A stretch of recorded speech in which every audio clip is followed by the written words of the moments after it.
What is going on, everybody, and welcome to another weekly update. And what I like to do in these videos is provide you guys some upcoming events, some upcoming earnings, anything that could potentially be pivotal throughout the week to get you prepared for the week ahead. If that sounds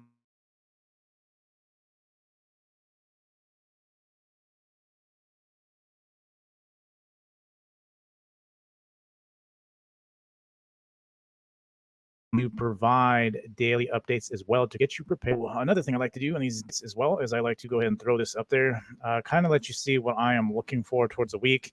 Now, to kind of recap what happened last week, we have to understand that we just had monetary policy came in as expected, another 75-point basis move. So we've had four 75-point basis moves. We're seeing the damage in which it's doing as Apple, Amazon, Microsoft, a lot of people are laying off and a lot of people are putting hiring on pause for the foreseeable future because of these rate increases. We're also seeing this damage be done in the housing sector as far as new sales go, as far as people just aren't buying. People aren't can't sell. It's just really too high. The rates right now, it's making it extremely hard for people to be able to afford these homes.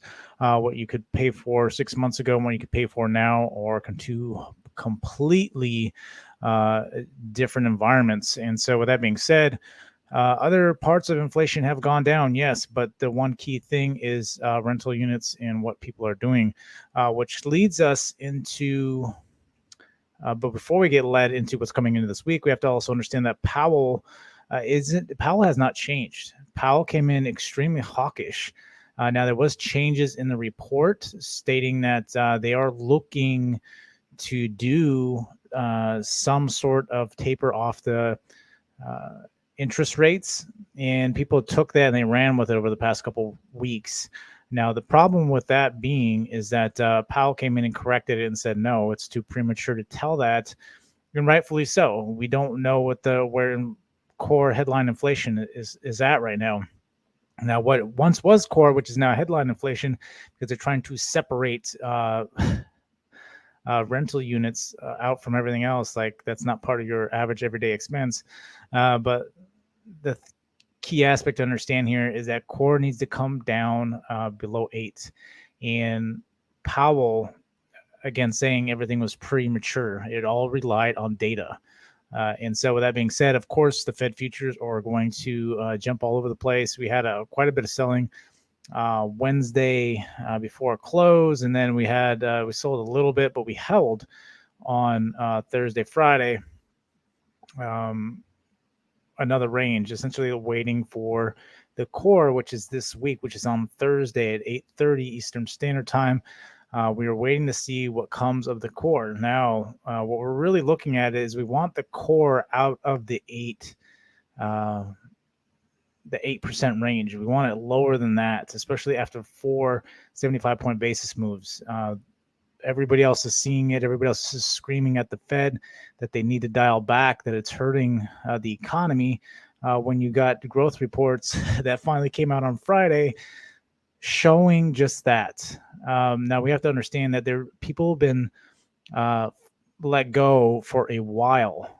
They have about 30 days or so for severance packages. So these people are coming off of severance packages.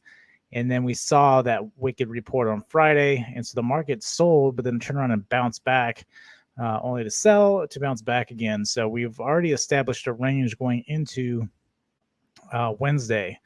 So that's something we need to understand. And I'll show that here shortly. Or Thursday, excuse me, for the core report. Now, the core is what really holds weight. We do have some upcoming earnings coming up too. But you have to understand that is kind of really been dialed back. But ultimately, what we're planning for is the December. We have a core this week.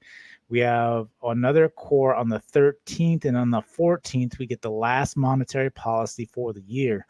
And it's really going to essentially establish how we're going to approach 2023.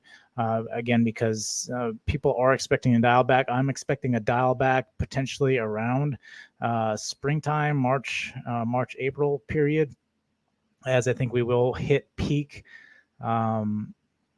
inflation at that point, once we get through the winter months, I think is when we could potentially start turning around. Now, it's not saying, we have a lot of black swans that haven't played out yet. If the timing of those things play out around this time, who knows if we continue to sell. We've sold quite a bit, and we're roughly sitting around that 27, I think was the lowest we've gotten this past year, which was quite a bit. But when the typical, again, recession period is about a 43% correction. So we are holding well, which is something I was looking for when we started to sell. And that hold has roughly been around that 3,600. If we can hold 3,600, I think we've established a good potential bottom. But you have to understand, if the timing of one of these black swans play out, that will not be the bottom, because you're going to introduce new panic to the market. Now, right now, I think that as long as the market continues to play this recession game, waiting on core, I think that is the bottom, unless inflation hits a new high of this year. If inflation goes over 9.1 or even creeps back up to 8.5, the market's going to go into panic mode again. And then 36 will be important to watch to see if it breaks. But aside from that, that's kind of what the main pivot points that we have. Now, going back, we're still in earnings. Again, there's a lot of the really good earnings have already passed. We've seen a lot of great companies already being beat to a pulp. But this week we do have Palantir at Tuesday. Wednesday we have Roblox and Trading Desk, which are two really good ones that I like to typically play. So I'm watching those this week. Primarily Roblox. I do like Roblox and their business concept, what they're building there. They're way ahead of Meta, as they have a good community there and do very well. So that's one I do want to watch. Now, as far as the moves, obviously volatility isn't going anywhere with the core coming out this week. So we got 116 points again for the SPX, 14 on Tesla, 8 on BA. The banks have popped a little bit, and rightfully so. They've been running like crazy. So if there's any kind of crazy inflation here, this could correct quite a bit, which would bring down the markets. So we're going to have to see how that does play out from that point. So now let's go ahead and take a look at the technicals. Now, as far as SPX, we did finally break out of that range. Again, what it took was essentially the core or monetary policy for us to break. Really, it took Powell to say that we are still very too premature to really do anything. We've broken, we've retagged the 200 weekly, retest the 20 EMA daily. Like I've always said, if we break, we're going to do a retest, and then that typically leads on the next leg down. So we really want to watch on Monday morning pre-market if we open up above the 37.74, we could potentially get back up or get stuck in this range here between there and the 38.13. So we could potentially play in here until we get the core, which could potentially sell us off more.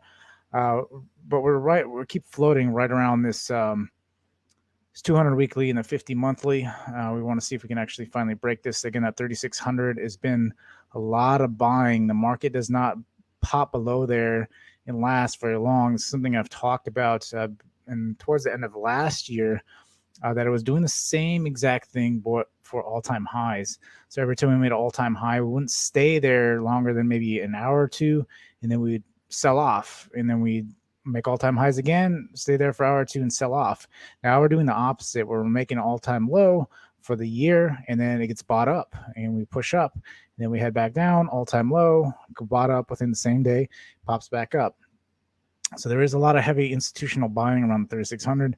We definitely want to see how that's going to play out, especially with these upcoming pivotal events. Again, you'll have some time after core to kind of see where the market is going into the next monetary policy and going into the next core, because we're going to have two more cores before the next monetary policy. So the Fed be able to gauge a lot better what they can do from that point. And again, still very premature because we don't know what the next core is yet. Once we get the core, then we can establish some guidance. If it does come in lower, under 8, I think we could really start running again. If it does not, and we actually starts creeping back up to 8.5, or hopefully not all-time high or back over 9.1, because then that would truly introduce panic, because then that means what they thought when they could start tapering on the next monetary policy would only mean that they could potentially have to raise it to a 100-point basis move. And we've already seen what the damage has been doing. A 100-point basis move would essentially put the nail in the coffin in a lot of these companies, and they would have to continue to sell off to try to trim as much fat as they can. They've already trimmed a lot of fat, and whatever is left on the bone, they're going to have to continue to trim.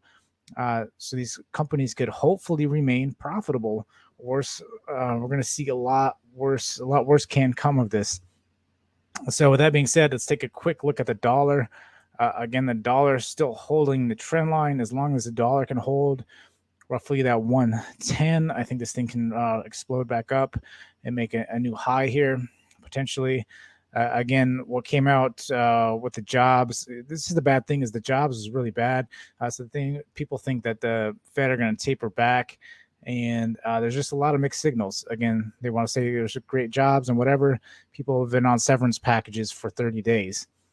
So that's just buying the government time. These are tools that they use to buy time so the panic isn't hitting the market. So we have to see how things do play out. And you got a lot of Fed members talking about soft landing still. So that's not really helping the market either. Bitcoin starting push back up. It's going to do exactly what the market's doing. Again, I think it could still top at 22K.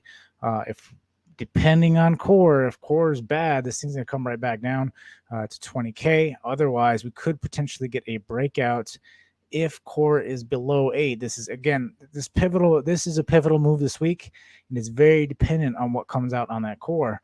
And then we can take it from that point.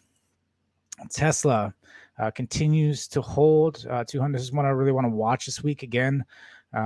If we do pivot, I'll probably be buying up some shares around 200 here, roughly, and then kind of see what happens with the core. And needless to say, I think 200 could be a solid level. You don't get Tesla at these levels very often.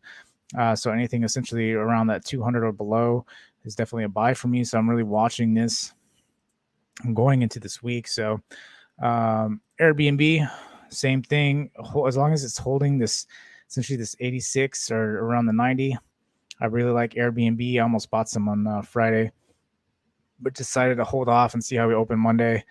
If this thing is still floating around 90, I still want to buy some of this. Again, the forward guidance isn't great because people are still believing that people continue to lose jobs, that it could be a problem for Airbnb. But in my thinking is that people still need some place to live. To understand that Airbnbs have extended stays as well. So if there's no place to rent, people could start going in Airbnbs. And so that is an alternative. And I think Airbnb will actually make out quite well and won't be as devastated as a lot of people think they will be. They've actually shown that through the pandemic. So that's been definitely a plus. So, and I do like this level. So I want to watch Airbnb at this level. Snow is another one. I've been kind of going over this. I've been adding a couple more tickers here because these are the ones I want to watch on this bottom, because I think we are getting close to a pivot, but we have to make sure. There's no way of knowing for sure until I think once we break the 8. It's still not going to solidify that we've hit top peak inflation. Again, it's still going to take time. So Snow, I'm really kind of watching this.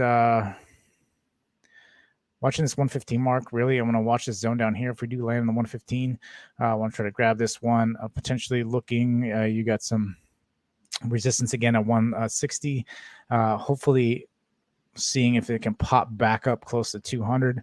Again, you're off cycle of earnings, so things just will die down for like 2 to 3 weeks after earnings. And then when after that's done, it'll start ramping up for earnings again. And so kind of watching that. It does have earnings at the back half of the month, so maybe the core would sell us down enough to the 115, and then we could start ripping back up for earnings expectations. So kind of want to watch Snow for that. BA, Monster Ripper. A lot of people are investing in value because value and financials did very good in the beginning of the year. It's kind of really what held the market up to some extent. While tech was getting absolutely wrecked, kind of getting that same situation where value and and banks are holding right now, but there's been a lot of parabolic moves. Again, this thing is just asking for a rollover. It's just being patient for that to come when that comes. But I hope the timing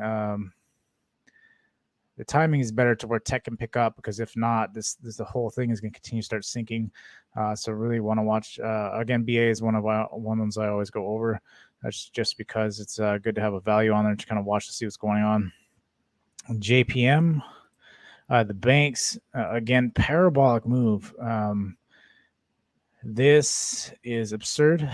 Again, you don't want moves like this because that just means it's going to come flying down quicker than it went up. So you're thinking even a 50% retracement, this thing's all the way back to one down to 116. It's a big move for JPM. And so even that, even 61% is ultimately would be the buy.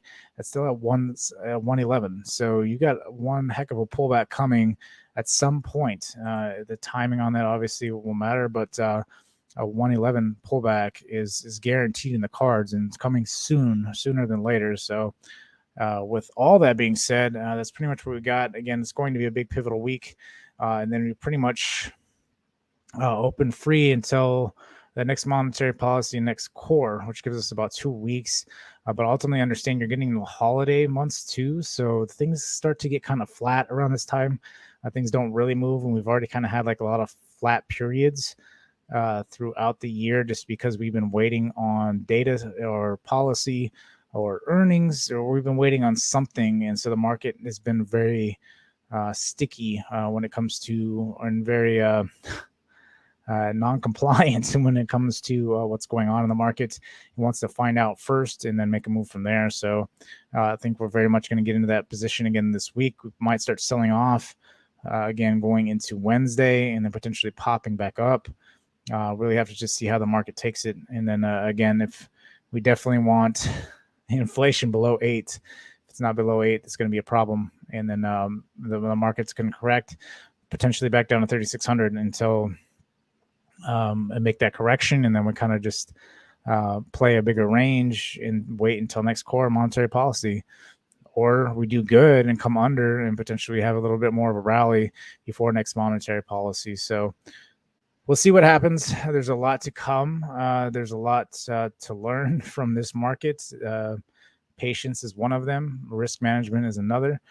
But with that being said, have a great week. Again, remember that I do provide daily updates as well, as everything can change on a dime very quickly. So if you made it this far, I appreciate you. Go ahead and drop a like button. Until next time, I'll see you guys later.